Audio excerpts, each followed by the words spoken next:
میں बाथरूम से नहाकर बाहर आई तो उस समय मेरा भाई मुझे घूर कर देख रहा था। जब मैं कमरे में गई तो वह पीछे से आकर दरवाजा बंद कर दिया और कहने लगा, आज तो घर पर कोई नहीं है, आज तो तुझे दिखाना ही पड़ेगा। दोस्तों, आज की कहानी बहुत ही इंटरेस्टेड होने वाली है, इसीलिए अंत तक जरूर सुनना और चैनल पर नए हो तो सब्सक्राइब के साथ लाइक भी कर दो। तो चलिए दोस्तों, आज की मज़ेदार कहानी की शुरुआत करते हैं। मेरा नाम राधिका है और मेरी उम्र 28 वर्ष है। मेरे परिवार में कुल 4 लोग रहते हैं। हम दोनों भाई बहन और मेरे मम्मी पापा बच्चों का खिलौना बेचने का काम करते हैं। उस दिन हमारे घर पर कोई नहीं था।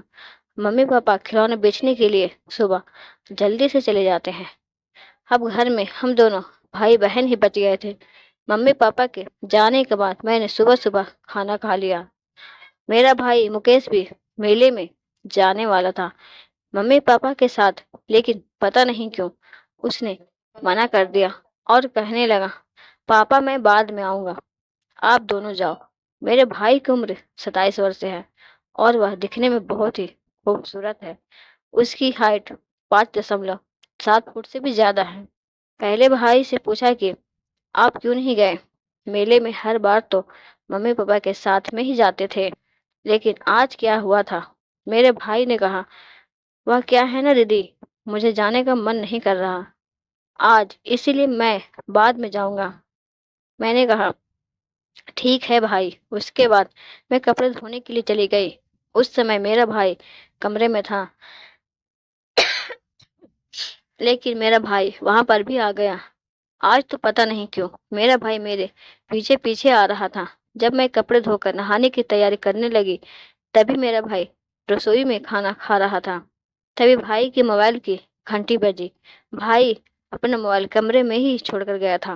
तभी मैंने भाई के मोबाइल के पास जाकर देखा तो उसमें मोबाइल पे एक मैसेज आता है, मेरी जान कब आ रहे हो मुझसे मिलने के लिए? आज मैं घर पर अकेली हूँ, आज आ जाओ ना मेरी जान। जब मैंने यह मैसेज पढ़ा तो मैं चौंक गई। भाई के बारे में ऐसा सोच भी नहीं सकती थी कि भाई मुझसे छुपकर यह सब कर रहे थे। मैं भाई का मोबाइल उठाया और फिर उसके पास मोबाइल लेकर चली गई। मैंने भाई से कहा, ये सब क्या है भाई? भाई मुस्कुराकर कहते हैं, वह दीदी, मैंने आपको बताया नहीं कि आप मेरी एक गर्लफ्रेंड है। मुझे पता था कि अब उस लड़की से मिलने के लिए जरूर जाएंगे, इसीलिए मैं बाइक की चाबी छुपा दी थी। उसके बाद मैं अपने कमरे में चली जाती हूँ, लेकिन भाई की मेरे पीछे पीछे आ रहे थे। वह मेरे कमरे में अंदर जाते ही उसने मेरे पीछे से दरवाजा बंद कर दिया और कहने लगा, बाइक की चाबी कहाँ है? आज तो तुझे दिखाना ही पड़ेगा। वह धीरे धीरे मेरे पास आने लगा। मैं तो टॉवल लपेटे हुई थी, इसीलिए मैं कुछ नहीं कर सकी। और फिर भाई मेरे कमरे से चाबी को लेकर जाने लगते हैं। मैंने भाई से कहा, भाई मुझे पता है तुम कहाँ जा रहे हो, उस लड़की से मिलने जा रहे हो ना? जाओ, मैं मम्मी पापा को बता दूंगी। लेकिन तभी मेरा भाई कहने लगा, अरे नहीं दीदी, ऐसा मत करो, आप मम्मी पापा को घर पर मत बताना, मैं तुम्हें एक सरप्राइज दूंगा। मिलकर आने के बाद मैंने भाई से कहा कि मेरा सरप्राइज दिया, तभी वह ऐसा सरप्राइज मुझे दिया, वो मुझे जिंदगी में पहली बार मिलेगा। मैं भाई से बार बार पूछती रही, लेकिन वह तो कहने लगे, सरप्राइज है, मिलेगा तभी तुम्हें मालूम पड़ेगा। मैंने कहा ठीक है, लेकिन नहीं दिए तो मैं बता दूंगी।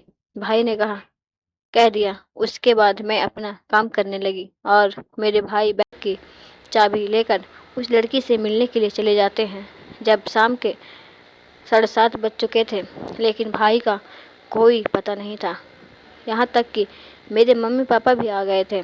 हम सब बस भाई का इंतज़ार कर रहे थे। मेरे पापा ने मुझे पूछ लिया, कहाँ गए हैं वो? लेकिन मैंने उनको कुछ नहीं बताया। कह दिया कि मेले में जा रहा था, कह कर गया है, लेकिन अभी तक पता नहीं कहाँ है। यदि मैं पापा को सच सच बता देती तो शायद मुझे मेरा भाई सरप्राइज नहीं देता। इसीलिए मैंने मम्मी पापा से कुछ नहीं कहा। اس کے بعد ہم کھانا کھا کر سو گئے، لیکن میری ماں نے بھائی کے انتظار میں کھانا تک نہیں کھایا۔ میں نے کہا، ممی آپ ٹینشن مت لو، بھائی کو کچھ نہیں ہوگا، وہ جلدی ہی آ جائے گا، آپ کھانا کھا لو۔ لیکن میری ماں نے کھانا نہیں کھایا اور پھر میری ماں بھوکے ہی سو جائے۔ جب رات کے قریب 11 بج چکے تھے، جب ہم دروازہ بند کر کے سوئے تھے، اس سمے میرے ممی اور پاپا دونوں گہری نیند میں ہوئی تھی۔ تبھی اچانک کوئی دروازہ کھٹکھٹایا آتا ہے۔ پہلے تو میں ڈر گئی تھی، اتنی رات کو کون ہو سکتا ہے، لیکن تبھی مجھے پیا کی یاد آتی ہے کہ شاید وہ بھائی ہی ہوں گے، اس لیے میں دھیرے دھیرے دروازہ کھولنے کے لیے گئی۔ جب میں نے دروازہ کھولا تو میرے سامنے ہی آ گیا۔ ایسے لگ رہے تھے جیسے وہ بہت تھکے ہوئے اور بہت محنت کر کے آئے ہیں۔ میں نے بھیا سے کہا، بھائی آپ اتنے تھکے سے کیوں لگ رہے ہو؟ لیکن تبھی میرے بھائی کہنے لگا، نہیں دیدی، چلو اب چھوڑو، کہہ دیا اندر آ جاتے ہیں اور ڈائریکٹ سو جاتے ہیں۔ میں نے کہا، بھائی کھانا تو کھا لو، کھانا کھا کے سو جاؤ۔ میں نے بھائی سے کہا، تو پھر میرا گفٹ کب دے رہے ہو؟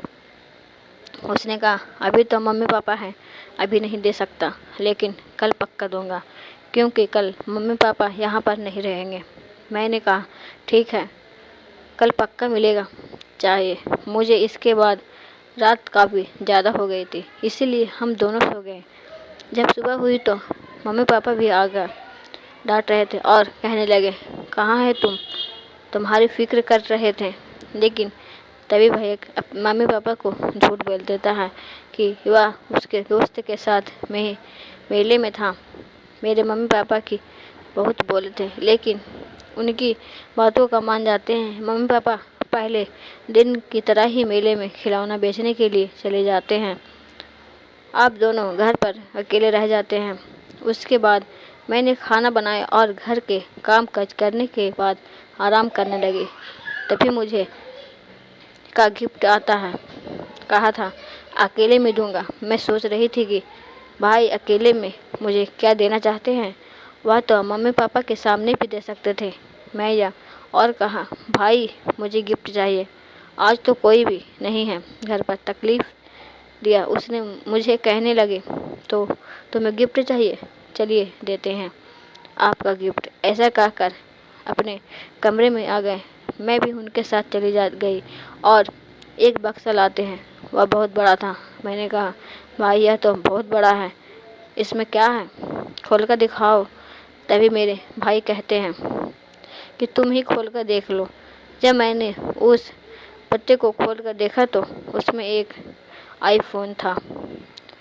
آئی فون کو دیکھ کر میں بہت خوش ہو گئی۔ میں نے بھائی کو تھینک یو کہا۔ اس کہانی سے ہمیں سمجھ میں آتا ہے کہ بھائی بہن کا پیار دنیا کا سب سے اچھا رشتہ ہوتا ہے۔ اس رشتے کو کبھی غلط استعمال نہیں کرنا چاہیے۔ کہانی سننے کے لیے دھنیہ واد۔